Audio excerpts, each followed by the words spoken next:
একজন ইউনিয়ন চেয়ারম্যানের সম্মানী কত? ইউনিয়ন চেয়ারম্যানের সম্মানী 10,000 টাকা।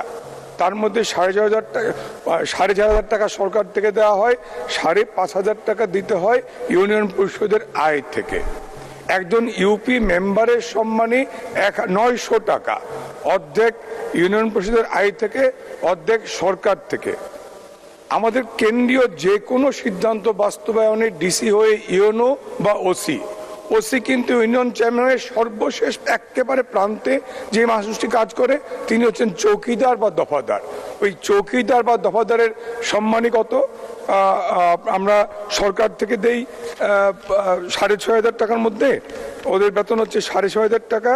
তার মধ্যে আমরা দেই 50% আমরা দেই, 50% সরকার থেকে দেয়।